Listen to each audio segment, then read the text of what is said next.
అందరికీ నమస్కారం. ఈరోజు మనం చెప్పుకోబోయే కథ మధ్యతరగతి అత్తారిల్లు. కథలోకి వెళ్ళబోయే ముందు మీరు కనుక మన ఛానల్ని ఫస్ట్ టైం చూస్తున్నట్లయితే తప్పకుండా మన ఛానల్ని లైక్ చేయండి, షేర్ చేయండి, సబ్స్క్రైబ్ చేయండి, బెల్ ఐకాన్ క్లిక్ చేసి ఆల్ అనే బటన్ని ప్రెస్ చేయడం మర్చిపోకండి. కథని ఎక్కడ స్కిప్ చేయకుండా వినండి. మరి కథలోకి వెళ్ళిపోదామా? ప్రసాద్ది చాలా ఒక రకంగా చెప్పాలంటే మధ్యతరగతి కన్నా దిగువ ఉండేటటువంటి జీవితం. ఆయనకి ఎలాంటి ఆస్తిపాస్తులు తల్లిదండ్రుల ద్వారా ఒక్క అణా పైసా కూడా ఆయనకి దక్కలేదు. ఆయన చిన్నప్పటి నుంచి గవర్నమెంట్ స్కూల్లో, గవర్నమెంట్ కాలేజీల్లో చదువుకుంటూ డిగ్రీ వరకు పూర్తి చేస్తే ఒక ప్రైవేటు ఉద్యోగం వచ్చింది. అలా ప్రైవేటు ఉద్యోగం వచ్చినటువంటి ఆయనకి ఆయన తల్లిదండ్రులు కమలనిచ్చి పెళ్లి జరిపించారు. కమల తల్లిదండ్రులు అదిగో అంత కట్నం ఇస్తాం, ఇదిగో ఇంత కట్నం ఇస్తాం అని చెప్పటమే తప్ప రూపాయి రాల్చిన రకాలు కాదు. కూతుర్ని వదిలించేసుకొని అల్లుడి మెడకు కడితే చాలే అనుకునేలాంటి అందరు అమ్మా నాన్నల్లో ఒకళ్ళే వాళ్ళు కూడా. దానికి తోడు ప్రసాద్ వాళ్ళ అమ్మా నాన్నలకు ఉన్న అభ్యుదయ భావాలు, దాంతో ఎక్కడ కోడల్ని కట్నాలు మనం ఇమ్మనమని అడిగితే మన కూతుళ్ళకి ఇవ్వాల్సి వస్తుందోనని అటు ఇచ్చేది లేదు, ఇటు పుచ్చుకునేది లేదు అని సైలెంట్ వహించేశారు వాళ్ళు. కాలచక్ర భ్రమణంలో తల్లిదండ్రులు పోయిన తర్వాత ప్రసాద్ కమలం తీసుకుని సిటీలో ఒక చిన్న 2 బెడ్రూము, అది ఇండివిజువల్ హౌస్, దట్టు స్ట్రైట్గా ఉండేటటువంటి పోర్షను అద్దెకి తీసుకున్నాడు. ఆ ఇంట్లో ముందు ఉండేది ఒక చిన్న వసార, ఆ తర్వాత ఒక గది, ఆ తర్వాత ఒక గది, ఇక ఉండేది ఒకే ఒక్క వంటగది, వెనకమాల బాత్రూము, లెట్రిను. ఆ ఇంట్లోనే ఇక జీవితాన్ని మొదలుపెట్టాడు ఆయన. ఫ్యాక్టరీకి వెళ్ళి ఉద్యోగం చేసి, ఆయన చేసేది ప్రైవేట్ ఉద్యోగమే కాబట్టి ఆ వచ్చే జీతంతోనే ఆయన ఇంటద్దె కట్టుకుంటూ, కరెంటు బిల్లు కట్టుకుంటూ, రేషన్ అని, పాలని, మంచని, చెడని అన్నీ అందులోనే సమర్థించుకు రావాలి. కమలకి దర్జాకి ఏమీ తక్కువ కాదు. ఇక రోజుకు 3 సార్లు స్నానం చేసుద్ది, ఇస్త్రీ బట్టలే కట్టుకుంటుంది. ఇక బట్టలు గంజిలేందే కట్టుకోదు. ఎండాకాలం కాటను, ఇక చలికాలం తనకి వేరే రకం బట్టలు, వర్షాకాలం వేరే రకం బట్టలు, ప్రతిరోజు మల్లెపూలు, ఇక ప్రతిరోజు 2 రకాల టిఫిన్లు, 4 రకాల కూరలు లేందే భోజనం చేయదు. సాయంత్రం స్నాక్స్, రాత్రి భోజనాలు ఉండాలి. ఉండేది ఇద్దరే అయినా సరే అంట్లమ్మాయి అంట్లకు వేరే, బట్టలమ్మాయి బట్టలకు వేరే, ఇస్త్రీవాడు ఇస్త్రీకి వేరే ఉండాలి. దర్జాలకి ఎక్కడా ఏది తక్కువ కాకూడదు. ఇక వాడే సెంటుల దగ్గర నుంచి పౌడర్ల వరకు ఏ లగ్జరీలు ఎక్కడా ఏది తగ్గటానికి వీల్లేదు. వచ్చిన ప్రతి సినిమా చూడాలి. మార్కెట్లోకి ఏదైనా కొత్త చీర వచ్చిందంటే ముందు ఒంటి మీద కట్టేసేయాలి. ఎలా వీళ్ళ జీవిత నౌక సాగటం మొదలైందే. భార్యని ఏదైనా అంటే చిన్నబుచ్చుకోవటం, ఏడవటం, అలగటం, పడగదిలో ఇక తన తిరస్కారాలని ప్రకటించటం. ఆయన బుర్ర ఒక నెల రోజుల పాటు తినేసేది కమల. ఈ నరకం భరించటం కన్నా సైలెంట్గా ఉండటమే నయం. చేసుకున్నందుకు భార్యను కొట్టి తిట్టే కుసంస్కారే ఆయన కాదు. దానికి తోడు మాటకు మాట వాదనలు ఆయనకి నచ్చం. దాంతో ఆయనే వదిలేసి ఊడుకునేవాడు. అయితే ఆ తర్వాత కమల గర్భవతి అయింది. వరుసగా 4 కొడుకుల్ని కందే.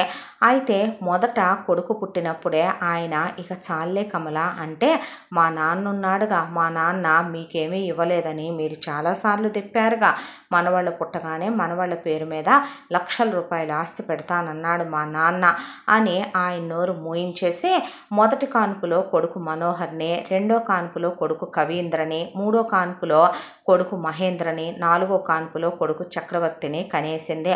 అయితే కరెక్ట్గా 4వ కొడుకు పుట్టగానే ఇంకా ఆపకుండా కందామనే ప్లానింగ్లోనే ఆడపిల్ల పుట్టలేదని ఎదురు చూస్తూ కూర్చుంది కమల. అయితే కరెక్ట్గా కమల గర్భవతి అవటం, 5వసారి కమల తండ్రి పోయాడనే కబురు రావటం జరిగింది.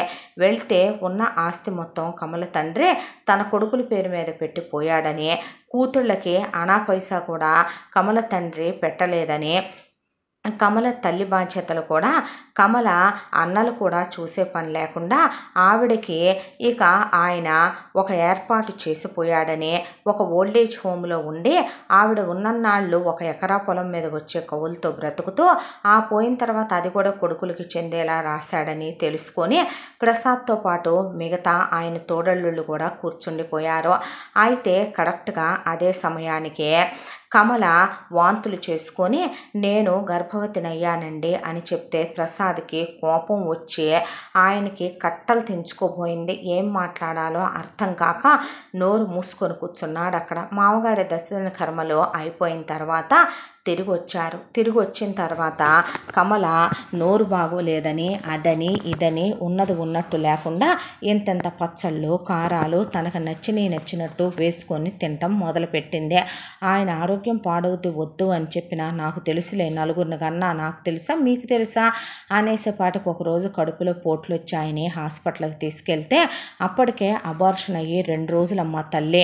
ఎలా తట్టుకోగలిగావమ్మా, లోపల పిండం పోయింది, వెంటనే ఇన్ఫెక్షన్ గర్భసంచికి సోకిందని ఆ కడుపులో ఉన్న బిడ్డతో పాటు ఆ గర్భసంచి కూడా తీసుకొని పోయింది. ఆ బిడ్డ దరిద్రం వదిలిపోయింది అనుకున్నాడు ప్రసాద్. ఇక ఇంటికి వచ్చిన తర్వాత కమల కొడుకుల్నే ఇక కూతురు లేకపోయినా సరే పెంచుకొని రావాలి, తప్పేదేముందే అన్నట్టు పెదవి విరిచేసింది. ఆయన మాత్రం కొడుకుల్ని దగ్గరికి పిలిచి, చూడండి నాన్న, మనం కోటీశ్వరులం కాకపోయినా మనకి కోట్ల విలువ చేసే మనసు ఉండాలి. ఎప్పుడు తప్పుడు బుద్ధులు తప్పుడు అలవాట్లు చేసుకోకూడదు, డబ్బు కోసం ఆశపడకూడదు, కష్టపడి సంపాదించుకోవాలనుకోవాలి. ఎవరి జీవితాల్ని మనం పణంగా పెట్టి సంపాదించాలనుకోకూడదనే ఒక హరిశ్చంద్రుడు ధర్మమూర్తి ధర్మరాజు చెప్పినట్టు చెప్పుకొచ్చుకుంటూ కొడుకుల్ని ఆయనే కింద మీద పడి పెంచుకొచ్చుకున్నాడు. ఆయనకు వచ్చేటటువంటి అంతోటి జీతంలో ఆయన ఎటు గవర్నమెంట్ స్కూల్కి పంపలేడు కాబట్టి ఆయన బతుకులా కొడుకుల బతుకులు కాకూడదని సందు చివర ఉన్న చిన్న కాన్వెంట్లో వేసి పొద్దున్నే ఆయనే దింపుకొచ్చుకొని మధ్యాహ్నం ఆయనే భోజనానికి వచ్చి పిల్లలకి బాక్సులు పెట్టుకొని ఇచ్చుకొచ్చుకొని సాయంత్రం పిల్లల్ని స్కూల్ నుంచి ఆయనే తెచ్చుకొని ట్యూషన్ చెప్పించేంత టికానా లేదు కాబట్టి కూర్చోబెట్టుకొని పిల్లల్ని చదివించుకొని ఎలాగోలాగా కాలచక్ర భ్రమణంలో అలా రోజులు తరలిపోతూ నలుగురు కొడుకులకి ఆయన ఒకళ్ళ తర్వాత ఒకళ్ళకి డిగ్రీల వరకు మాత్రమే చెప్పించగలిగాడు. పాపం తండ్రి స్తోమత తెలిసిన పిల్లలు వాళ్ళు కూడా అందరిలా మేము ఇంజనీరింగ్లు చదవాలి, మేము ఉద్యోగాలు చేసి ఊళ్ళేలాలి అని అనుకోకుండా ఉన్నంతలోనే మనం మంచిగా ఉండాలని నాన్న చెప్పాడు కదా అంతే అని రామలక్ష్మణ భరత శత్రుఘ్నుల్లాగా ఉండేవాళ్ళు పిల్లలు నలుగురు. ఏడాది తేడానే పిల్లల నలుగురికి కూడా. దాంతో ఇక పాపం వచ్చే జీతాలు నలుగురికి తలా ఒక 20,000 రూపాయలు అవి తీసుకొచ్చి తండ్రి చేతిలో పెట్టేవాళ్ళు. పిల్లలకి ఆయనే ఖర్చులకు ఉంచుకోండి నాన్న అని తలా ఒక 2-3 వేలు చేతిలో పెట్టేవాడు. నలుగురు పిల్లలు కూడా ప్రైవేట్ కంపెనీల్లో పనిచేసేదే. పొద్దున్నుంచి సాయంత్రం దాకా నిలబడి పనిచేయాల్సిందే. ఒకవైపున ఆయన పనిచేసే ఫ్యాక్టరీలోనూ నిలబడి పనిచేయాల్సిందే. వయసు అయిపోతున్నా ఓపిక లేకపోయినా ఒంట్లో బాగుండకపోయినా ఏదీ తప్పదు జీవితానికే. పిల్లలు సంపాదిస్తున్నారు, 4 రాళ్ళు వస్తున్నాయి కదా అనుకుంటే ఇంట్లో ఖర్చులు కూడా పెరిగేవే కానీ తగ్గేవేమీ కాదు. బిడ్డ పెరిగితే బట్ట పెరుగుద్ది, బిడ్డ పెరిగితే ముద్ద పెరుగుద్ది అని కమల ఏమాత్రం ఖర్చుల్ని అదుపులో పెట్టే రకము కాదు. ఆ తర్వాత నలుగురు పిల్లలకి ఉద్యోగాలు వచ్చేసాయి కాబట్టి పెళ్ళిళ్ళు చేయాలని కమల మధ్యతరగతి కుటుంబంలో ఉన్నటువంటి వాళ్ళు ఎవరైనా ఆలోచించేది తల్లిదండ్రులుగా అదే కదా. ఎక్కడ పక్కదారి పడతారో, ఎక్కడ పక్క చూపులు చూస్తారో అని ఆలోచిస్తారు. కొడుకుల్ని ఎవరినైనా ఇష్టపడ్డారట్రా అని అడిగితే అలాంటిదేమీ లేదు అని చెప్పేశారు కొడుకులు. దాంతో కమల, మా అన్నయ్య కూతుళ్ళు లేరు, నలుగురు కోసం నలుగురు పుడితే నేను వెళ్ళి అడుగుతా, ఏమంట ఆ స్థలాలు లాక్కెళ్ళారో తిప్పి ఇలా లాక్కొస్తా చూడు అని వెళ్తే ముందు మెట్టు దిగి మాట్లాడు అంది కమల వదిన. ఇక గుమ్మం దిగి మాట్లాడకపోతే మర్యాదగా ఉండదు, కావాలంటే మేము కట్టి తీసి పాడేసిన బట్టలు ఉన్నాయి తీసుకెళ్ళన్నారు ఒకళ్ళు. 1000-500 కావాలంటే ఇస్తాం, కానీ నీ కొడుకులు చదివిన డిగ్రీలకి, నీ కొడుకులు తెచ్చే 20,000 జీతాలకి, నువ్వుండే 2 గదుల అద్దె కొంపకి నీ బతుక్కి మా కూతుళ్ళని పంపించాలా నీ ఇంటికి కోడళ్ళుగా అని అడగనంపారు కమల అన్న వదినలు. వాళ్లే ఇలా అంటే కమల అన్న కూతుళ్ళైతే ఇంజనీరింగ్లు పీజీలు చదవాలనుకొని ఫారిన్ సంబంధాలు చేసుకోవాలనుకున్న మాకు after all care of platform footpath గాళ్ళు నీ కొడుకుల్ని చేసుకోవాలా? ఏం చేయమంటావు? నీ కొడుకుల్ని చేసుకొని అడుక్కు తినమంటావా? మమ్మల్ని కూడా అడ్డమైన చుట్టరికాలు కలుపుకొని వచ్చావంటే మర్యాదలు దక్కవు అని చెప్పి పంపారు కమలకి. వచ్చి ఇంట్లో కూర్చొని ఒక వారం రోజుల పాటు సంగీత కచేరీ చేసి బోరున బావురు మని ఏడ్చి కొడుకులు వదిలేయమ్మా, మేము మామయ్య కూతుళ్ళని చేసుకుంటామన్నామా నీతో? ఎందుకమ్మా నువ్వు వెళ్ళి చీ అనిపించుకొని వచ్చి బాధపడి నాన్నగారి విలువ తగ్గించటం, అనవసరంగా నువ్వు బాధపడి మమ్మల్ని బాధ పెట్టడం అని పాపం ఎవరి దారిన వాళ్ళు వెళ్ళిపోయారు. ఆయనకు ప్రాణం ఉసూరు మందే. బిడ్డలు సైకిళ్ళ మీద వెళ్ళాలి ఆఫీసులకి. ఆ సైకిళ్ళు ఒక్కొక్కసారి చైన్లు పడిపోతూ ఉంటాయి. పాతవి అయిపోయినాయి ఆ సైకిళ్ళు. ఎప్పుడు కొన్నాడు ఆయన? పిల్లలు 6th క్లాసుల్లో కొన్న సైకిళ్ళు. ఇప్పటికీ అవే సైకిళ్ళ మీద ప్రయాణాలు. ఎదవ జీవితం, తల ఒక బండి కొనటానికి కూడా లేదు అని ఆయన కూర్చొని ఆలోచించుకుంటుంటే, వాళ్ళు ఇవ్వనన్నంత మాత్రాన నా కొడుకులకి పెళ్ళిళ్ళు కావా? నా కొడుకులకి పెళ్ళాలు రారా? నా కొడుకులకి పిల్లలు పుట్టరా? కుళ్ళి చచ్చిపోవాలి. 4-5 ఏళ్ళు తిరిగేపాటికి నా ఇల్లు కోడళ్లతో మనవళ్ళు మనవరాళ్లతో కిక్కిరిసిపోవాలి చూస్తాముండో అని కమల గొడవ కమలది. ఏంటి ఇప్పుడు? నేను ఇంకో సంబంధం చూసేశాను పెద్దోడికి అందే. ఎవరు అన్నాడు ఆయన. అమ్మాయి పేరు మీనాక్షి, డిగ్రీ దాకా చదువుకుంది. వాళ్ళు కట్న కానుకలు ఇవ్వలేమన్నారు. మనకు 100 కోట్లు ఉన్నాయిగా, అందుకని ఇస్తారులే అన్నాడు ఆయన. అదే అయితే పిల్లకి ఒక తాళి గొలుసు పెట్టమన్నాను. అలాగే ఇక వాళ్ళు పెళ్లి ఖర్చులు సింపుల్గా పెట్టుకొని చేసేస్తామని చెప్పారు. గుళ్ళో పెళ్ళే. మన వైపు నుంచి ఎంతమంది వస్తారేంటి అంది కమల. ఎంతోమందిని పిలిచి పెట్టేంత పెద్ద మనిషిని నేను కాదులే, కానీ ఓ 30 మందో 40 మందో వస్తారని చెప్పన్నాడు ప్రసాద్. ఇక దాంతో మా వైపు మా కుటుంబంతో కలిపి వచ్చేది 50 మంది అండి అని చెప్పింది కమల. దాంతో పెద్దబ్బాయి వెళ్ళే ఇక పెద్దమ్మాయిని చూసుకోవటం. వాళ్ళు వీళ్ళలాగే బిలో మిడిల్ క్లాస్ ఫ్యామిలీ. కూతుర్ని అతి కష్టం మీద డిగ్రీ వరకు చెప్పించేపాటికే నలిగిపోయిన తండ్రి పెద్ద బియ్యంకుడు. కూతురికి ఒక తాళి గొలుసు పెట్టి, కూతురికి చెవలకు ఒక జత జోకాలు పెట్టి, వేలుకు ఒక ఉంగరం పెట్టి, అల్లుడు కనీసం ఏమీ పెట్టమని అడగలేదు కాబట్టి పెళ్లి చేసేసి కూతుర్ని అత్తారింటికి పంపించేశారు. పంపించేసిన తర్వాత పెద్ద కోడలు ఇంట్లో అడుగు పెట్టింది. పెద్ద కోడలు హౌస్ వైఫ్ అంటే ఇంట్లో పని ఏమీ చేయదు. అత్తగారిలాగా ఇంట్లో బట్టలు ఉతికే మనిషి, ఇంట్లో అంట్లు తోమే మనిషి ఉంటే ఇక ఇంట్లో అత్తగారితో కలిసి టీవీ చూడటం, ఇంట్లో అత్తగారితో కలిసి పక్కింటి ఎదురింటి వెనకింటి వాళ్ళ ఊసులో చెప్పించుకోవటం, మొగుడొచ్చే టయానికి రెడీగా ఉండటం, ఇక మొగుడొచ్చే టయానికి స్నానం చేసి గదిలోకి వెళ్ళి రావటం. ఈ తప్ప అంతకు మించిన పెద్ద శ్రమ ఏమి మీనాక్షి పడదు. మీనాక్షి తరీఖాలోనే ఇక రెండో వాడు కవీంద్రకి సితారా అనే అమ్మాయిని ఇచ్చి పెళ్లి చేసింది కమల. సితార కూడా అచ్చు మీనాక్షి లాంటిదే. మీనాక్షి ఏ తాళి గొలుసు తెచ్చిందో సితార అవే తీసుకొచ్చిందే. ఇక ఆ తర్వాత మూడోవాడు మహేంద్రకి మాళవికనే సంబంధం చూసి కమల మూడోవాడికి పెళ్లి చేసేసిందే. అలా ముగ్గురు కోడళ్ళు ఇంటికి వచ్చారు. ముగ్గురు కోడళ్ళు ఇంటికి వచ్చిన వీళ్ళుండేది నిలువు గదుల ఇల్లు. ఆ నిలువు గదుల ఇంట్లో ఒకవైపున అస్సలు ఎదరగదిలో మనుషులు పడుకోవాయితీ కాదు.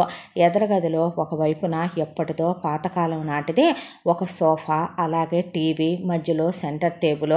ఆ గది వరకు అవి సరిపోయినాయి. దానికి తోడు ఒక మూలకి చిన్న డైనింగ్ టేబుల్.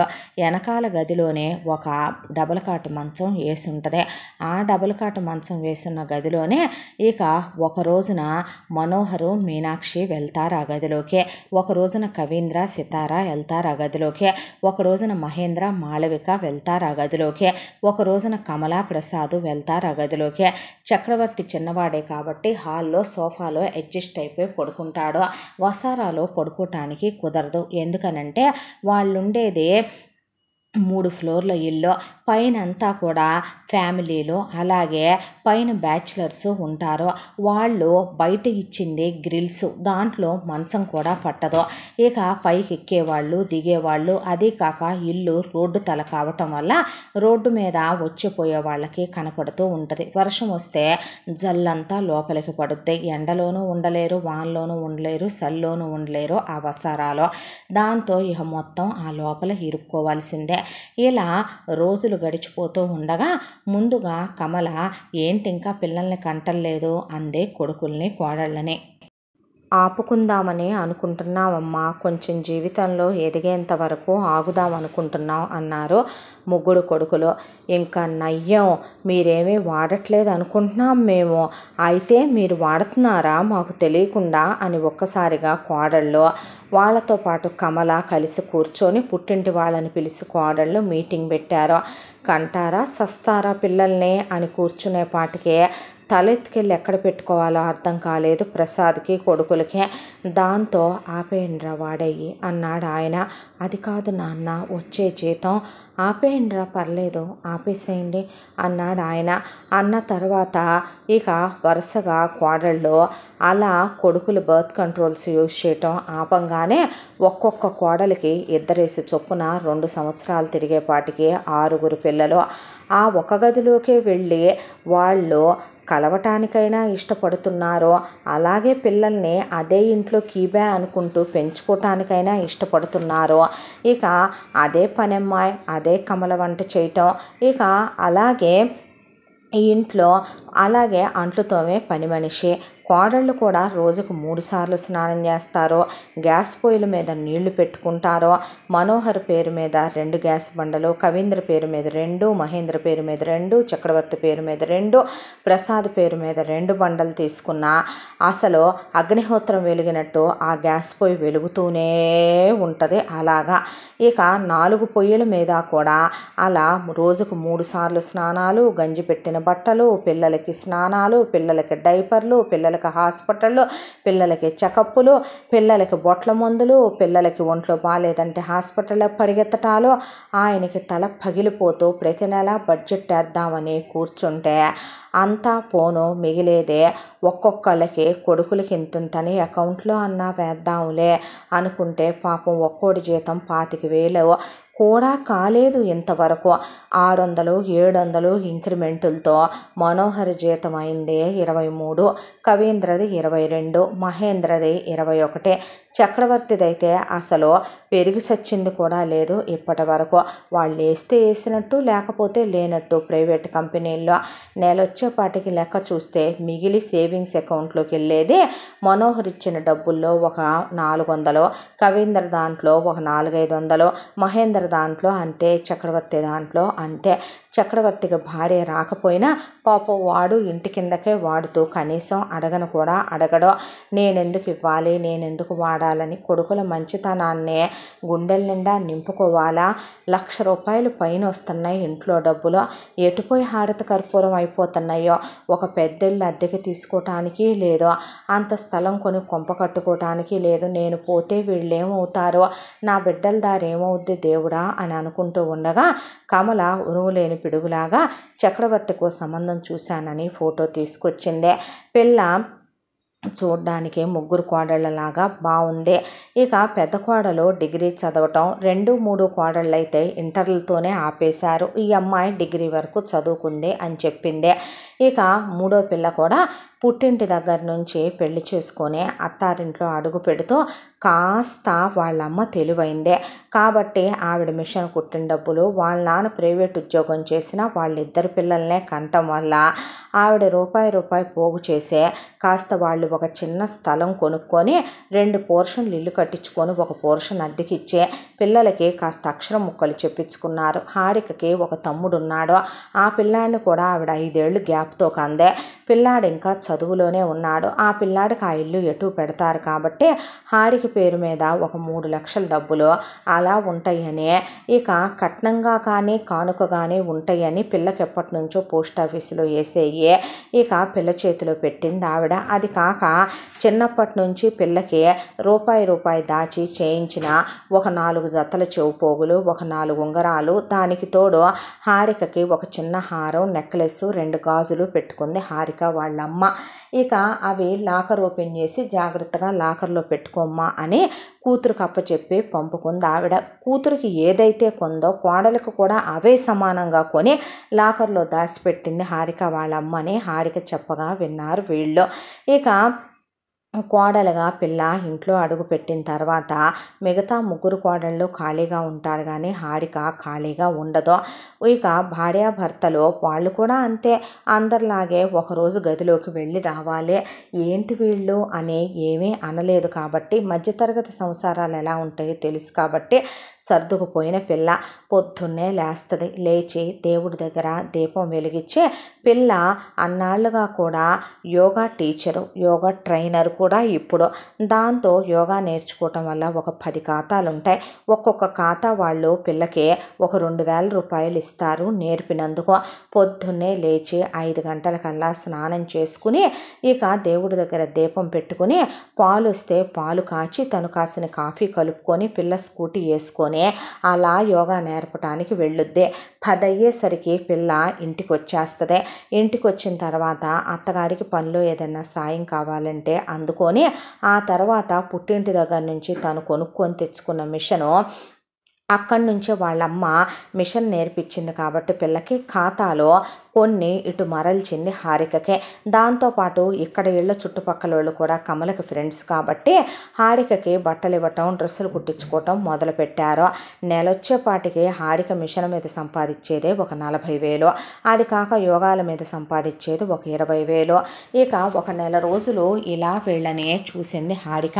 వీళ్ళు ఇలా దుబారాగా గ్యాస్ పొయ్యిల మీద స్నానాలు పెట్టుకొని స్నానాలు చేయటం, పిల్లలకి స్నానాలు చేయించడం, చివరికి పిల్లలు కక్కకెళ్ళినా కూడా వేడి నీళ్ళు కాగబెట్టి కడగటం, వీళ్ళు వాడేటటువంటి లగ్జరీస్ పెర్ఫ్యూమ్స్, వీళ్ళకి ఏది తక్కువ కాకుండా వీళ్ళు తినే టిఫిన్లు, అన్నాలు, నాన్ వెజ్లు, వెజ్లు, అత్తగారి దర్జా మొత్తం గమనించే తనేం మాట్లాడినా చిన్న కోడలు కొత్త కోడలు కరెక్ట్ కాదు, ఏం చేయాలి అనుకుంటూ ఉండగా నెల రానే వచ్చింది. ప్రసాద్ బడ్జెట్ బుక్ తీసుకొని కూర్చున్నాడు. ఆయన కూర్చుంటే కొడుకులు వరుసగా వాళ్ళ జీతాలు తీసుకొచ్చి ఇచ్చారు. ఆయన జీతం కూడా కలిపి మగాళ్ళు ఎప్పుడన్నా కాఫీ టీ తాగాలన్నా, ఆ దిక్కుమాల సైకిల్కి గాలి పెట్టించుకోవాలన్నా, లేదా ఆ సైకిళ్ళు ఎప్పుడైనా చైన్లు ఇరుక్కుపోయినాయి అన్నా, పంచర్లు వేయించుకోవాలన్నా తలా ఒక 2-3 వేలు పక్కన పెట్టుకొని ఇక మిగతా డబ్బులు మొత్తం ఇంటి ఖర్చులకు వేసుకురావటం మొదలు పెడితే ఇంటద్దె, కరెంటు బిల్లు, గ్యాస్కి, రేషన్ షాపులకి, పిల్లల మందులకి, పిల్లల డైపర్లకి,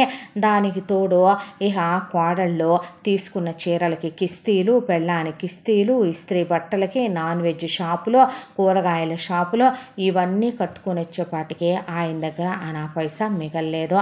అదంతా చూసిన హారిక ఒక కవర్ ఆయన చేతిలో పెట్టి, తీసుకోండి మామయ్య, నేను ఈ ఇంటి కోడలనే కదా, ఇది నా కష్టార్జితం అని ఇస్తే, వద్దమ్మా, ఈ ఇంటి కింద 20,000 వచ్చినా అయిపోతాయి, 1,00,000 వచ్చినా అయిపోతాయి, 10 లక్షలు వచ్చినా అయిపోతాయి, ఇది కొంప కాదు, ఈ ఇంట్లో ఉన్నోళ్ళు మనుషులు కాదు, నేను నా రక్తాన్ని చెమటగా మార్చి కష్టపడి నెట్టుకొచ్చాను, ఈ దౌర్భాగ్యురాలు నేనింతమంది బిడ్డల్ని కనొద్దే అంటే నా మొగుడు ఎంతోటి జీతగాడు అని ఆడది ఆలోచించొద్దు, మా నాన్న లక్షలాస్తి పెడతాడని నా నోరు మూయించి అదేమంటే ఇది అలగటం, ఇది నన్ను సాధించుకు తినటం, అంట్లు పగలగొట్టడం, ఉప్పులు కారాలు కూరల్లో ఎక్కువ వేసి కూరలు మాడబెట్టడం, ఇది గుడ్డలు చించేసుకోవటం, నా బతుకు ఎదుగు బతుకు లేకుండా ఏమంటా ఈ ఇంట్లో కాపురం పెట్టాను, ఈ ఇల్లు నేను మాడింది లేదు, నా బతుకు ఫ్యాన్ దగ్గర నుంచి కూలర్ దాకా ఇది రానిచ్చింది లేదు, 4 పిల్లల్ని మాత్రం కనిపడేసి దీని బాబు ఆస్తంతా దీని అన్నలకు రాసి పోయాడు, పోనీ ఇదేమైనా నా కష్టానికి మీ అమ్మలా తోడయ్యా ఆడదా, దీనికి అటు నుంచి ఇటు ఒళ్ళే కదలదో, దానికి తోడు కర్మక బంగారం లాగా నా బిడ్డల్ని ఎలాగోలా చదివించుకుందాములే అనుకుంటే నాకున్న దిక్కుమాల ఉద్యోగానికి ఈ సంసారాన్ని ఈదుకుంటూ వాళ్ళ కడుపు నిండా తిండి ఒళ్ళు దాచుకోవటానికి బట్ట ఇవ్వటమే ఒకనాటి కష్టం, పిల్లలు నా బాధ అర్థం చేసుకొని డిగ్రీలు చదువుకున్నారులే అనుకుంటే బిడ్డలకు వచ్చిందే ఎంతోటి ఉద్యోగాలమ్మా, ఈ రోజుకి కూడా నువ్వు చూస్తూనే ఉన్నావు, నీకన్నా నీ కష్టార్జితంతో కొన్న స్కూటీ ఉందే, నా బిడ్డలు 4 నేను సైకిళ్ళ మీద వెళ్లాల్సిందే ఆఫీసులకే, కిలోమీటర్లు తొక్కి అవిసిపోతున్నాయి మా ప్రాణాలు, పొద్దున్నుంచి సాయంత్రం దాకా అక్కడి నుంచోవాల్సిందే, రాత్రికి ఇంటికి వచ్చిన తర్వాత వేడి నీళ్లు కాగబెట్టుకొని ఇంత జెండు బాం వేసుకొని బకెట్లో కాళ్ళు పెట్టుకోపోతే తెల్లారికి లెగవలేం, ఎన్ని ఒళ్ళు నొప్పులు బిళ్ళలు మింగుతున్నామో మాకే తెలుసమ్మా, వచ్చిన కోడళ్ళు అత్తకు సరిపోయిన వాళ్ళు వచ్చారు 3, మేమేం చేశాం మామయ్య, నోరు ముయ్యండమ్మా, చాలే కానీ డిగ్రీ చదివిన పెద్ద కోడలు బయటికి వెళ్ళదు, ఇంటర్ చదివిన ఇద్దరు కోడళ్ళు పని చేయరు, తింటాం కూర్చోటం. ఇప్పుడంటే బాగానే సాగిపోతుందమ్మా. రేపొద్దున నాకు నా కొడుకులకు ఏదన్నా మాయ రోగాలు వచ్చినాయి అనుకో, పోయే కాలాలు వచ్చినాయి అనుకో, ఏ ముండమోపి రాతలో రాసుంటే అప్పుడు అడుక్కు తింటారు పిల్లల్ని పెట్టుకొని వీధిన పడే. మరి నా బతుకంతా నా బాబు గవర్నమెంట్ స్కూల్ పాలు చేస్తే నా పిల్లల బతుకులు ఇవాళ నేను ప్రైవేట్ ఉద్యోగాలు పాలు చేస్తారు. రేపు ఏం చేద్దామని కన్నారో మరి కంగారు పడిపోయే కంటారా సస్తారా అని నా కొడుకుల్ని మగాళ్ళు కాదన్నారు, గేఫెలోస్ అన్నారు, నపుంసకులు అన్నారు, హిజ్రాగాళ్ళు అన్నారు. వీళ్ళ పుట్టింటోళ్ళు ఎన్నని కన్నారమ్మా. ముందు మనవాళ్ళు మనవరాళ్ళని ఎత్తుకోవాలని ఇది తప్పించిపోయింది. ఓ తల్లి కనిపడేశారు ఆ పిల్లల్ని. ఇప్పుడు బతికేంటమ్మా, సిగ్గన్నా ఉందనుకుంటున్నావా ఈ ఇంట్లో ఆడవాళ్ళకి? తల్లి చెప్తే బాగోదు కానీ ఒకళ్ళ తర్వాత ఒకళ్ళు వాయిదాల పద్ధతిలో ఆ బెడ్రూమ్లోకి వెళ్ళొస్తుంటే ఎలా ఉందో తెలుసా పరిస్థితి? ఎంత చీదర పుడుతుందో తెలుసా అమ్మ? చెప్పుకోవటానికైనా సిగ్గులేదు వీళ్ళకే. తిని కూర్చొని ఒళ్ళు పెంచింది మీ అత్త. మీ అత్తకు తోడే తయారయ్యారమ్మా నీ ముగ్గురు తోడుకోడల్లో. వచ్చినప్పుడు ఆ పెద్దమ్మాయి బరువు 50 ఉండేది, ఇప్పుడు 105. రెండో అమ్మాయి బరువు ఒక 60 ఉండేది, ఇప్పుడు 115. మూడో అమ్మాయి బరువు 70 కిలోలు ఉండేది, ఇప్పుడు ఎకాఎకిన 110కి పెరిగిందే. ఇక ఏమని చెబుతాం, ఎవరికని చెబుతాం? మీ అత్త దున్నపోతుకైతే నేను అస్సలు చెప్పలేను. అది మంచం మీద పడుకుంటే నేను మూలక సావాల్సిందే. వీళ్ళేదో అమ్మా నాన్న సుఖపడతారని గదిలోకి పంపటం తప్ప సిగ్గు విడిచి చెబుతున్నానమ్మా, కూతురు లాంటి దానివే. దీన్ని మంచం మీద పడుకోబెట్టి నేను కింద పడుకోవటమే తప్ప నా బతుక్కి వీళ్ళ నలుగురిని కన్నాక సంసార సుఖం ఒకటే తక్కువ. తూ ఎదవ జీవితం అనుకోనే ఆయన వెళ్ళిపోతే ఊరుకో నాన్న బీపీ పెరుగుద్ది అనే కొడుకులు నలుగురు అక్కడి నుంచి వెళ్ళిపోయి ఒకళ్ళకొకళ్ళు జెండు బాములు, ఒకళ్ళకొకళ్ళు ఒల్ని స్ప్రేలు, ఒకళ్ళకొకళ్ళు నీళ్లు కాగబెట్టుకొని తెచ్చుకొని వేడి నీళ్ళల్లో కాళ్ళు పెట్టుకోవటం చూసే హారికకి చాలా బాధ అనిపించి కళ్ళల్లో నీళ్లు తిరిగినాయి.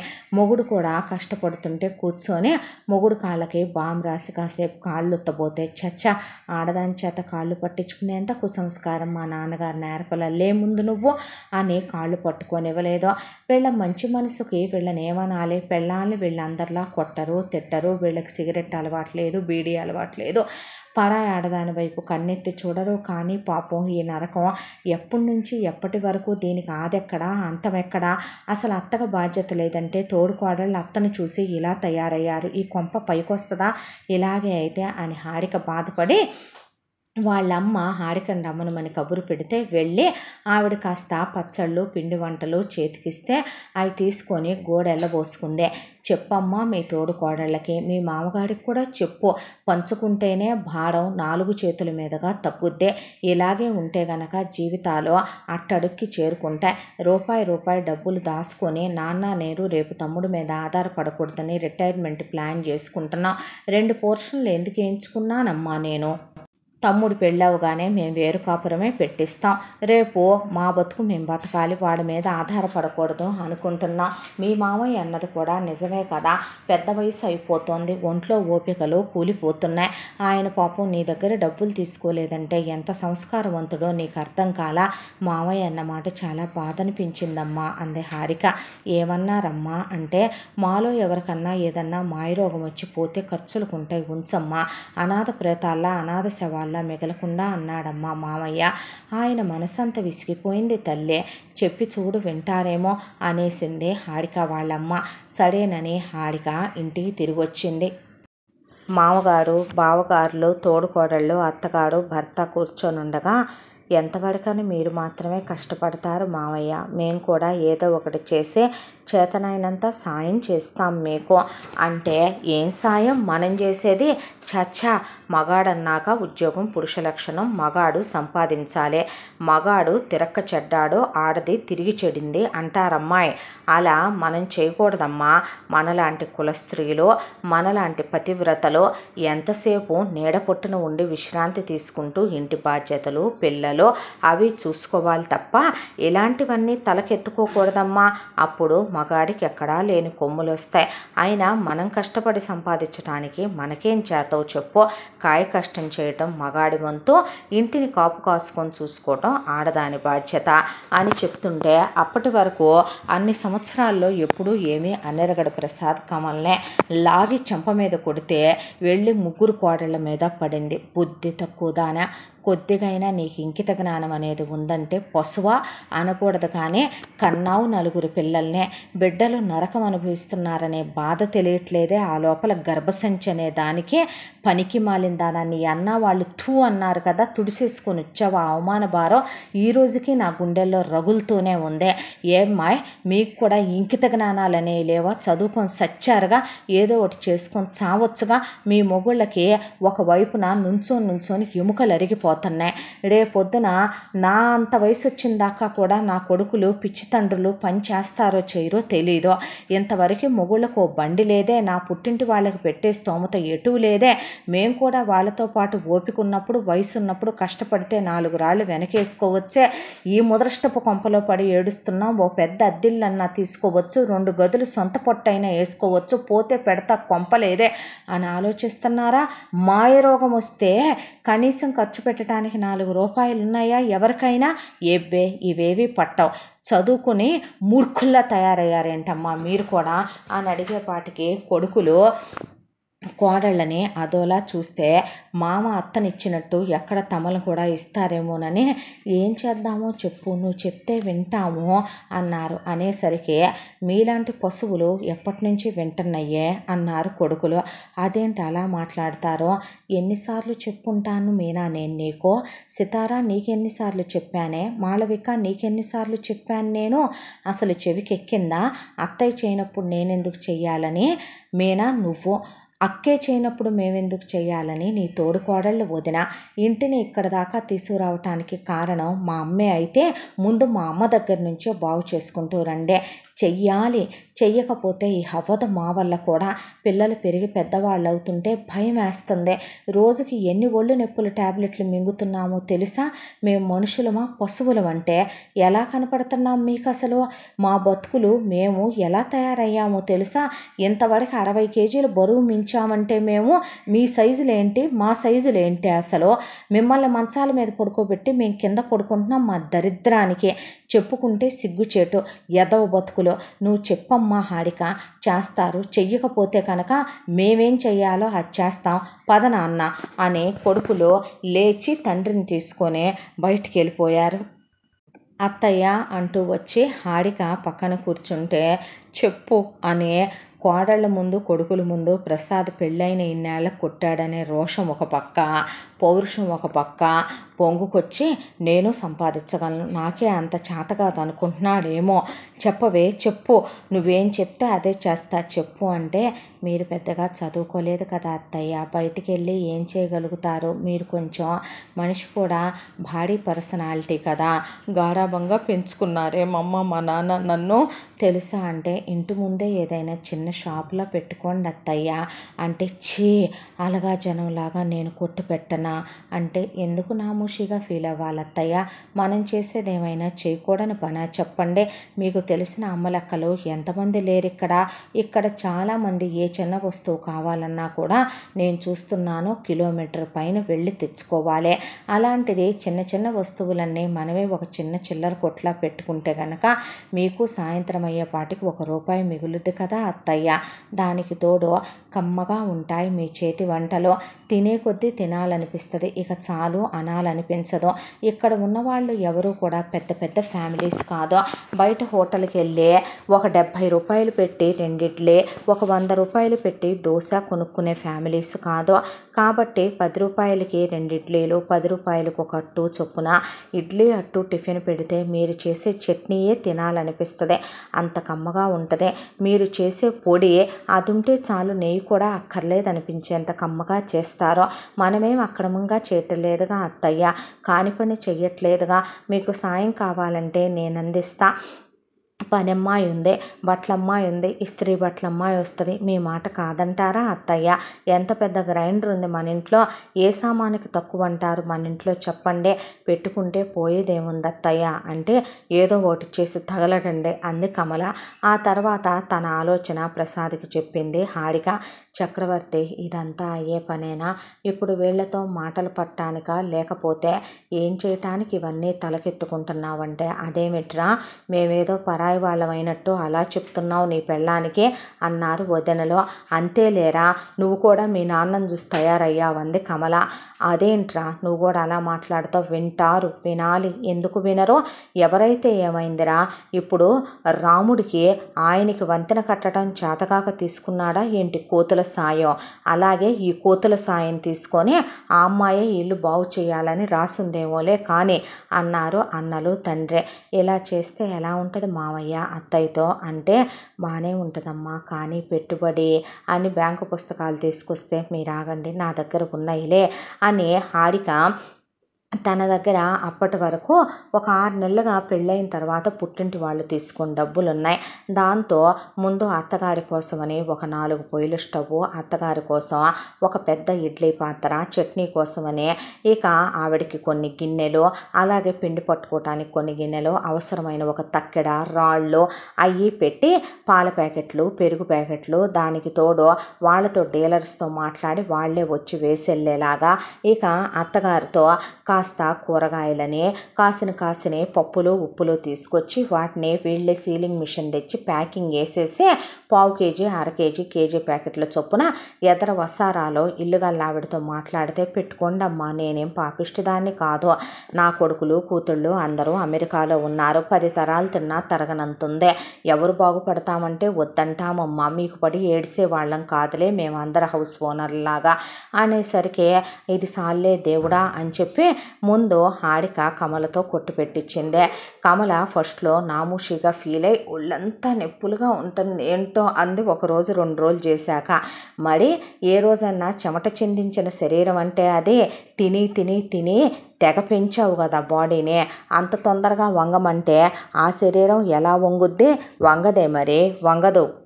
ఎన్నాళ్ళు తెగ సుఖపెట్టిన శరీరం కదా, ఒక్కసారిగా కదులుతుంటే అలాగే ఉంటుందిలే అంటే రోజుకు రకం చీర కట్టుకొని ఆ కొట్లో కూర్చొని మెల్లగా ఆ టిఫిన్లు అవి వేయటం విసుగ్గా ఉన్నా సరే మొదలుపెట్టింది కమల.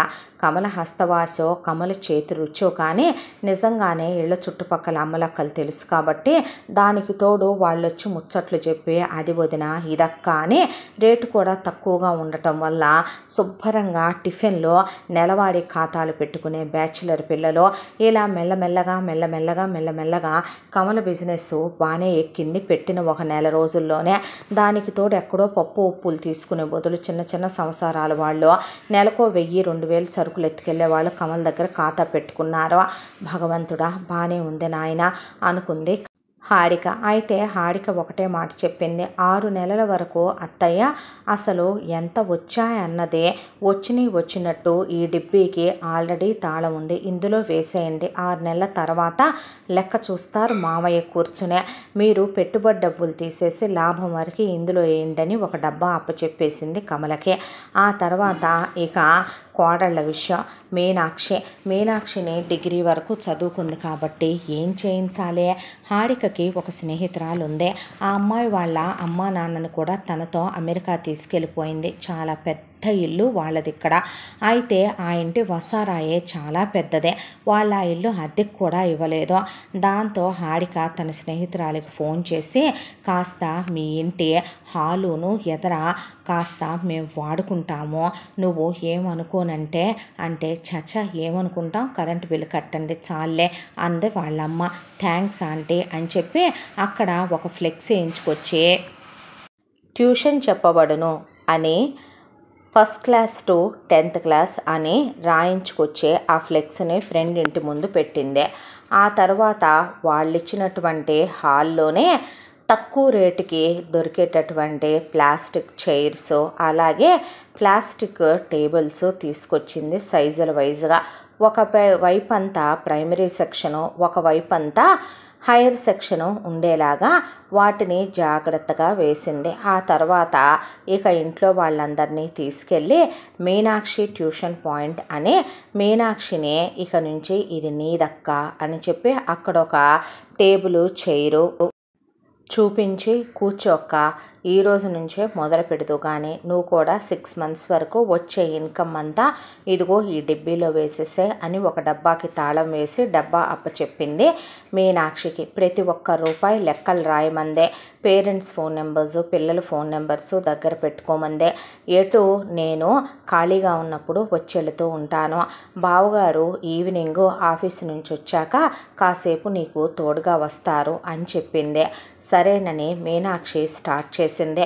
మెల్లమెల్లగా పిల్లలు రావటం మొదలుపెట్టారు. హారిక దాంతోపాటు టీవీలో చిన్న స్క్రోల్ యాడ్ లాగా వేయించి తర్వాత దగ్గరలో ఉన్న స్కూల్స్ దగ్గర ఇక పాంప్లెట్లు లాగా ఇప్పించింది. దాంతో ట్యూషన్ పాయింట్ అనేసరికి పేరెంట్స్కి పిల్లలు ఎప్పుడెప్పుడు ఇంట్లో నుంచి వెళ్ళిపోతారా, హోంవర్కులు చేయించే బెడద ఎప్పుడెప్పుడు తప్పిపోద్దా, వెధవ డైరీలో ఇచ్చిన వర్కులన్నీ చదివించడం మన వల్ల కాదు కాబట్టి ఎక్కడ ట్యూషన్లో పడేద్దామా అని ఆలోచిస్తూ ఉంటారు. కాబట్టి ఇక ఎవరికి వాళ్ళు వర్కింగ్ పీపుల్ ఎక్కువైపోయినా ప్రపంచం కాబట్టి చాలా త్వరగానే క్లిక్ అయిపోయిందా ట్యూషన్ పాయింట్.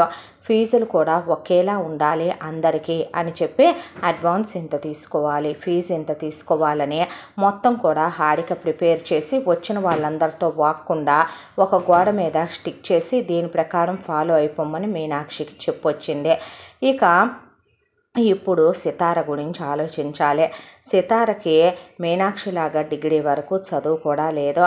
కర్మకి ఇప్పుడు సితారకి ఏం చెప్పాలి? ఎప్పుడు చూసినా సితార ఫోన్లోనే ఉంటుంది. సితారకి యూట్యూబ్ ఛానల్ ఒకటి పెట్టింది కానీ దాంట్లో అడ్డమైన కంటెంట్లు పెట్టి అది క్లిక్ అయింది లేదు, సచ్చింది లేదు.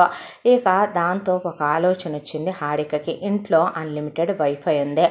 దానికి తోడు సితారకి బ్యూటీ అంటే మంచి పిచ్చి ఉంది. దానికి తోడు కట్టిన చీర కట్టకుండా కట్టడం, చూసిన డిజైన్లు ఏమైనా ఉంటే ఇట్టే చీరల మీద పెయింట్ చేసేయటం, దానికి తోడు థ్రెడ్ బ్యాంగిల్స్ అసలు అలా షాపుకు వెళ్ళి చూసొస్తే చాలు కళ్ళతోనే ఫోటో తీసి చేసేస్తుంది తోడుకోడలో.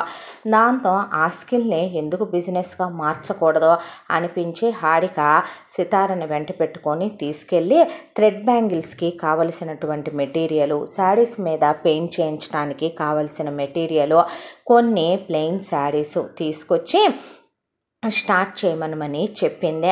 దాంతో సితార చేసిన ప్రతిదీ అటు ఇన్స్టాగ్రామ్లో ఇటు ఫేస్బుక్ పేజ్లో దానికి తోడు ఇక ఉన్న అన్ని సోషల్ మీడియా అకౌంట్లు వాడుద్ది కాబట్టి అన్నిట్లో పెట్టేసింది. అదేదో కొత్తగా ఉన్నాయి, చేసేవి కూడా చాలా స్పెషల్గా ఉన్నాయి. Customised, bulk orders, return gifts, దానికి తోడు ఇక ఎక్కడికి కావాలన్నా సరే షిప్పింగ్, ఇవన్నీ ఆఫర్లుగా పెట్టేసరికి జనాలు బాగా కొనటం మొదలుపెట్టారు.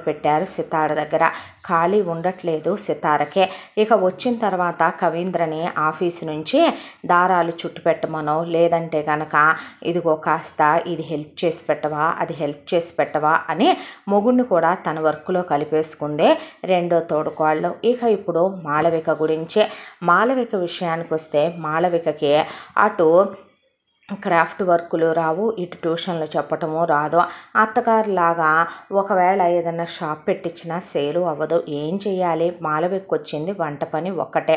దాంతో తళుక్కున హారిక ఒకసారి యోగా నేర్పించి వస్తూ ఉండగా రోడ్డు మీద ఎవరో ఒకళ్ళు ఫుడ్ సేల్ చేయటం చూసింది. దాంతో ఇదేదో బాగుందే అనిపించి ఎటు పెద్దమ్మాయి మీనాక్షి ఉండే చోట బయట వరండా అంతా ఖాళీగానే ఉంది కాబట్టి అక్కడ చిన్నగా కర్రీ పాయింట్, అలాగే 100 రూపీస్కే బిర్యానీ, అలాగే ఒక 70 రూపీస్కి మీల్స్ అని చెప్పి స్టార్ట్ చేయించింది మాళవికతో. ఇక నాముషి అనుకోకుండా కష్టపడి చేసుకోవటానికి తప్పే ఉంది. దానికి తోడు పాలు, పెరుగు, లస్సీ, కూల్ డ్రింకులు కూడా అమ్మేలాగా పెట్టించింది. జనాలు బాగా కొనటం మొదలుపెట్టారు. ఇలా ముగ్గురు తోడుకోడళ్ళు సెటిల్ అయ్యారు. ముగ్గురికి 3 డిబ్బీలు ఇచ్చి 6 నెలల వరకు ఆ వచ్చేవి కదిలించొద్దని చెప్పింది. మహేంద్రని మాళవికకి హెల్ప్గా వెళ్ళమంది సాయంకాలం నుంచే. ఇక చక్రవర్తి నీకే హెల్ప్ వద్దా అని అడిగాడు హారికనే. నాకు హెల్ప్ చేయొద్దులే కానీ నేనే ఇప్పుడు కొత్తగా ఇంకేదైనా పెట్టాలి అనుకుంటున్నాను. మనం కూడా ఏంటది చేస్తున్నాయి చాలవా నువ్వు? యోగా నేర్పించటం, టైలరింగ్ చేయటం కాక ఇంకేం చేస్తావురా అని అడిగితే, మా అమ్మని అడిగి కొన్ని పచ్చళ్ళకి పొడులకి కావలసిన లెక్కలన్నీ రాసుకొచ్చాను. మెల్లగా చిన్నగా ఫుడ్ బిజినెస్ ఒకటి స్టార్ట్ చేయాలని ఉంది. నువ్వు నాకు హెల్ప్ చేస్తానంటే కనుక ఇదిగో కాస్త ఆ పనిలో హెల్ప్ చేసి పెట్టు అని హారిక చిన్నగా పచ్చళ్ళ బిజినెస్, అది దట్టు ఓన్లీ వెజ్ పికిల్స్ అయితే తలకాయ నొప్పని నాన్ వెజ్ పికిల్స్ బిజినెస్, దాంతోపాటు ఇక కొంచెంగా తను పిండి వంటలు మెల్లగా ఇంట్రడ్యూస్ చేయటం మొదలుపెట్టింది. దాంతోపాటు మధ్యాహ్నం పూట రోజుకు గంట తను బేకరీ క్లాసులకు వెళ్ళొచ్చి మెల్లమెల్లగా కేకులు చేయటం నేర్చుకొని ఆ కేకులు కూడా ఇంట్రడ్యూస్ చేసింది. అవన్నీ కూడా పెద్ద తోడుకోడలు ఉండే దగ్గర ఇక ఎటు మాళవిక పెట్టిన దగ్గర సగం పోను ఇంకా సగం ప్లేస్ ఖాళీగానే ఉంటే అక్కడ ఒక అద్దాల బాక్స్ చేయించి ఆ బాక్స్లో తను చేసినటువంటి కేక్స్, అలాగే కేక్ పీసెస్, దాంతోపాటు ఎగ్ పఫ్లు, కర్రీ పఫ్లు ఇవన్నీ పెట్టి భర్తను అక్కడ కూర్చోబెట్టడం మొదలుపెట్టింది. ఇలా ఒక్కళ్ళు ఖాళీ లేకుండా కష్టపడుతుంటే మామగారు నేను మాత్రం ఖాళీగా ఉండటం ఎందుకు అని ప్రసాద్ కూడా కమలని, ఏమే నువ్వు తిని ఇంట్లో నాకు అర్థం కావట్లేదు, ఇక ఆ ఇంటి ముందు కొట్టు తప్ప ఏం చేయదలుచుకోలేదా అని అడిగితే, నేనేమైనా ఖాళీగా ఉంటున్నానా, పొద్దున్న లెగిసిన కాడి నుంచి చేస్తానే ఉంటిని కదవయ్యా, దానికి తోడు నీ కోడళ్ళు ఒకళ్ళ తర్వాత ఒకళ్ళు పిల్లల్ని నా మీద పడేసి పోతున్నారా, పిల్లల్ని చూసుకోవటంలే, ఏం చూసుకుంటున్నావు అత్తయ్య నువ్వు, సితారా నేనేగా నా పిల్లల్ని చూసుకుంటున్నాను, అలాగే మాళవిక పిల్లల్ని చూసుకుంటున్నాను, మీనాక్షకు ఉంటుందిగా పగలల్లా, సాయంత్రం నుంచేగా ట్యూషన్కి వెళ్ళేది అనేసిందే. దాంతో అంటే ఏంటి నేను ఖాళీగా ఉన్నానని చెప్తున్నారా మీ మావయ్యకి, ఒకళ్ళు చెప్పాలా ఏంటి, మధ్యాహ్నం అంతా నిద్రపోవటమేగా చేసేదేముంది అనేసారు కోడళ్ళు. వామ్మో ఏకుల్ని తెస్తే మేకులై కూర్చున్నాడు, ఎంతెంత మాటలు వస్తున్నాయే మీకు అనేపాటికి వాళ్ళనేది ఏందిలే కానీ నాకు తెలీదా నీ బద్ధకం సంగతే, నేను ఎరగనా నీ బద్ధకం గురించి అంటే ఇంకా ఏం చేయమంటావయ్యా, ఏం చేయటం ఏంటి, ఇడ్లీ పిండి దోశ పిండి గ్రైండర్కి వేసి ప్యాకెట్లు చేసి నువ్వు ఆ ప్యాకెట్లని సేల్ చేస్తానని చెప్పి పెద్ద కోడల దగ్గర రెండో కోడల దగ్గర ఎటు బయట కాస్త ఖాళీ ఉంది, నేను టేబుల్ వేసి కూర్చొని అక్కడికి తీసుకెళ్ళి అమ్ముకుంటాను, చేసి నాకు పావు కిలో అరకిలో కిలో ప్యాకెట్లు ఇవే అన్నాడు ప్రసాద్. దాంతో చీ లేఖీ మంద, ఇంత లేఖీగా తయారయ్యావు నువ్వు, నడుములు ఇరుగుతే కొట్టానంటే కష్టపడి పనిచేయటంలో నామూషేమీ లేదని అల్లం వెల్లుల్లి పేస్టు, గరం మసాలా, రసం పొడి, సాంబార్ పొడి, దానికి తోడు కరివేపాకు పొడి, ఇడ్లీ పొడి, గన్ పౌడర్, వాటితో పాటు ఆయన ఇడ్లీ పిండి దోశ పిండి ఇక ఉప్మా మిక్సు, కేసర్ మిక్సు ఇవన్నీ ఎత్తుకెళ్ళి ఒక టేబుల్ వేయించుకొని ఆయన కూర్చొని సేల్ చేయటం మొదలుపెట్టాడు. ఇలా పాపం ఫ్రెండ్ ఇంటిని మొత్తానికి బిజినెస్ పర్పస్కి వాడేసుకున్నారు హారిక వాళ్ళు. అయితే ప్రసాద్ అన్నాడు ఒక రోజున, ఎంత బాగుందమ్మా ఇల్లు, రోడ్డుని ఆని పెట్టి ఉందే, ఇల్లు బాగా 4 అంతస్తులు బాగుంది, పైన బోలెడంత ఖాళీ ఉంది, కింద చుట్టూ ఎంత జాగా ఉందో, నీ స్నేహితురాలు వస్తారా మళ్ళీ ఇక్కడికి అంటే, లేదు మామయ్య అమెరికాలో సెటిల్ అయిపోయిందిగా, వాళ్ళ అత్తమామలు పోయారు, వాళ్ళ నాన్నగారికి ఆరోగ్యం బాగోదు, ఇక తనతో పాటు వాళ్ళ అక్కయ్య కూడా ఫారెన్లోనే సెటిల్ అయిపోయింది, ఇంకా వాళ్ళు ఇక్కడికి రారు, కాకపోతే ఇక్కడున్న ప్రాపర్టీని ఒక గుర్తుగా ఉంటుందని చెప్పి అలా ఉంచేశారు, ఎవరికైనా ఇస్తే నాశనం చేస్తారు పడగొడతారని వాళ్ళ భయం అంతే, ఎన్నాళ్ళు అయినట్టుగా కూడా లేదుగమ్మ, కట్టి కొత్త ప్రాపర్టీ లాగానే ఉంది అన్నాడు ఆయన. అనేసి ఊడుకుందే. ఆ తర్వాత ఇలా 6 నెలలు కష్టపడ్డాక ప్రసాద్ ఒక రోజున డైరీ తీసుకొని కొడుకుల్ని రమ్మనమని ఒక్కొక్కళ్ళ పెళ్ళాలై తీసుకురమ్మనమని లెక్కేస్తే కళ్ళు బయర్లు గమ్మిపోయినాయి ఆయనకి. చివరికి కమల సంపాదన చూస్తేనే కళ్ళు తిరిగిపోయినాయి.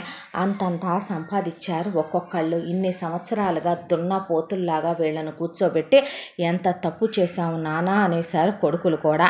దాంతో ఇక ఆయన ఒక్కటే నిర్ణయించుకున్నాడు, ఇక్కడి నుంచి కరెక్ట్గా మనం ఏ ఇల్లు మారట్లేదో 5 సంవత్సరాల పాటు ఇదే విధంగా ఇదే డిబ్బి ప్రతి 6 నెలలకు ఒకసారి నేను తీస్తాను, ఇందులో రూపాయి పెరగాలే తప్ప తగ్గకూడదు, పెద్దోడా రెండోవాడా మూడోవాడా నాలుగోవాడా ఈ డబ్బులన్నీ ఎత్తుకెళ్ళి నేను ఒక అకౌంట్ ఓపెన్ చేసి ఆ అకౌంట్లో వేస్తా, ప్రతి 6 నెలలకు ఒకసారి, 5 ఏళ్ల తర్వాత ఎంత అవుతాయో చూసి అప్పుడు ఏం చేయాలో డిసిషన్ తీసుకుందాం అన్నాడు ప్రసాద్.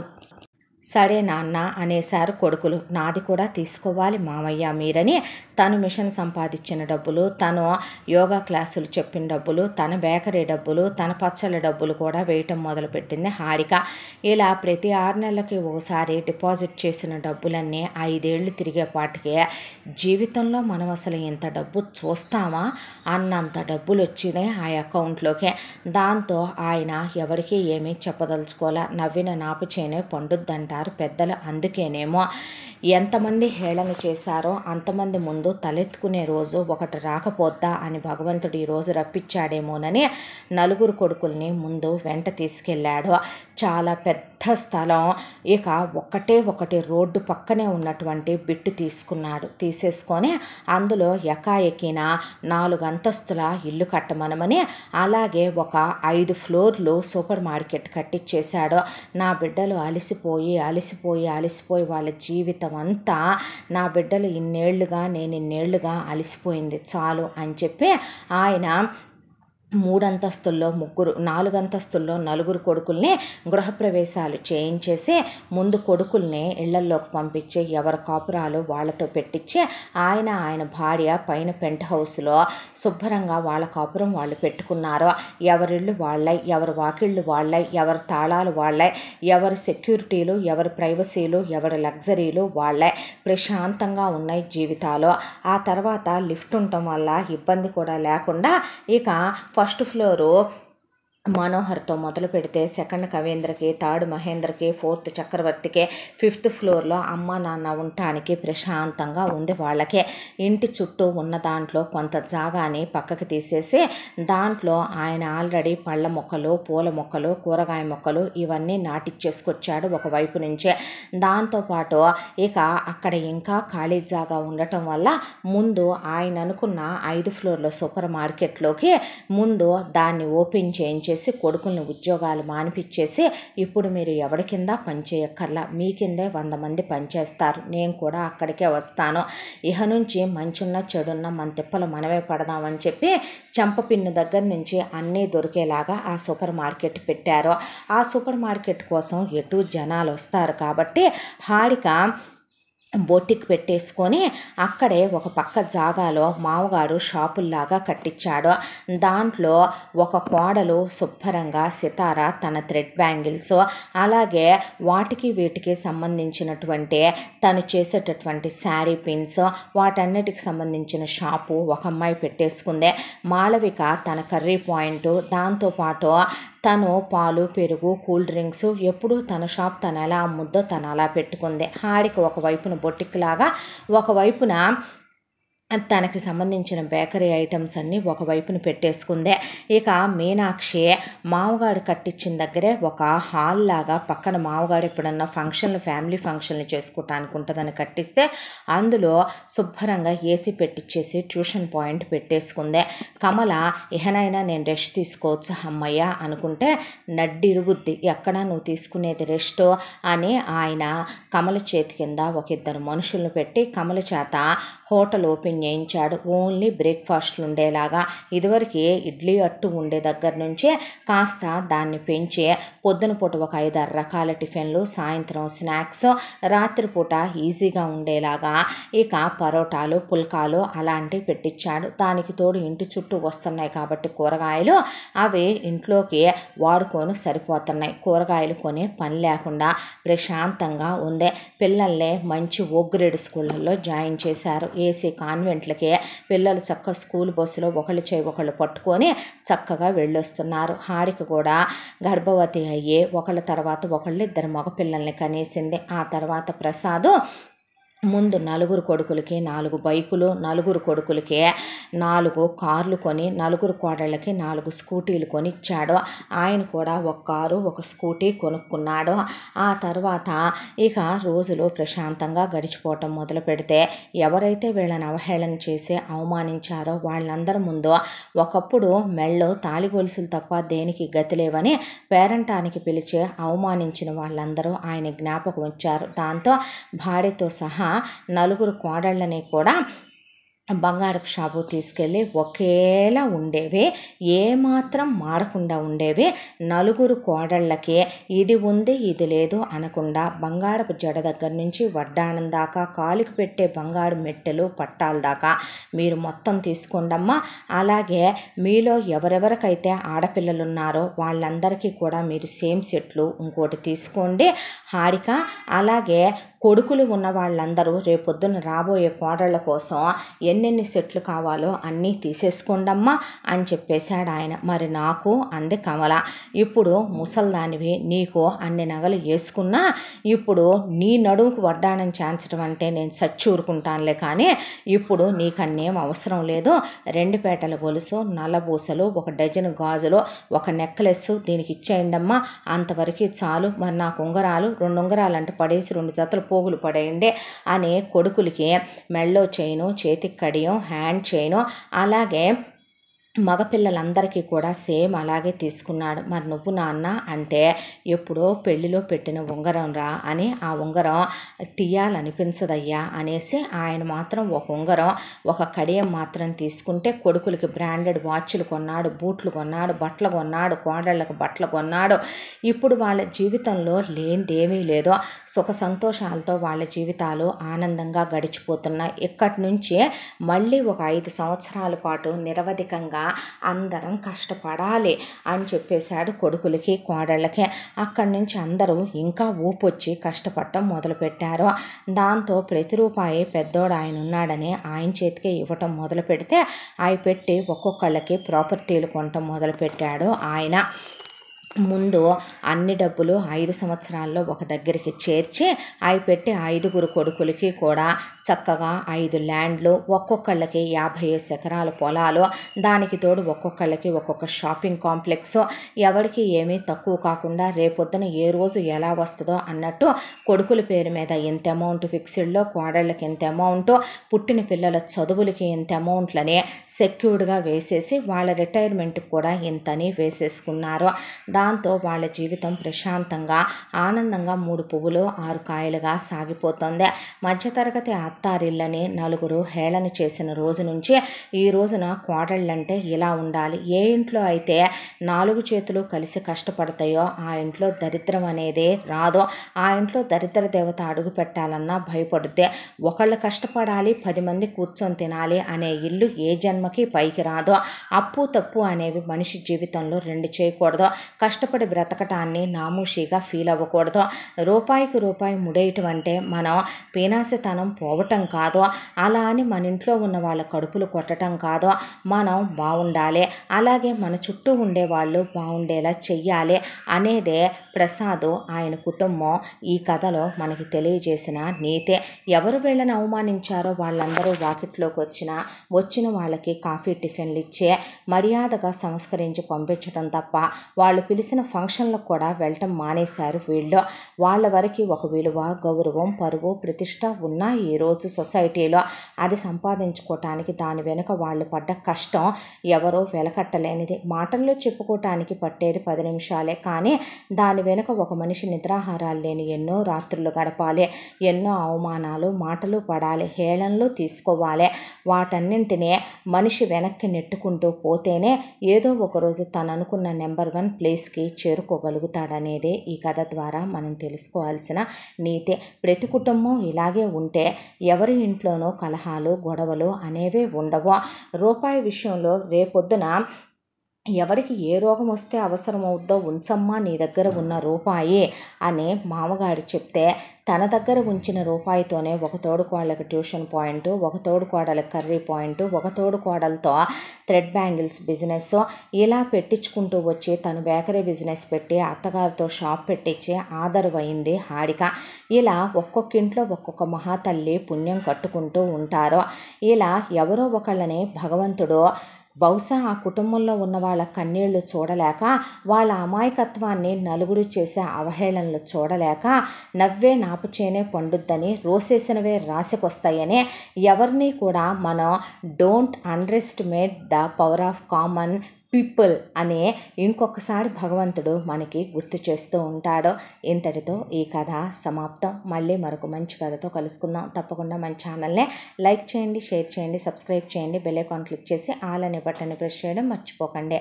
ఈ కథను మనకు అందించిన కథా రచయిత్రి జి యామిని శ్రీనివాస్ గారు. Thank you.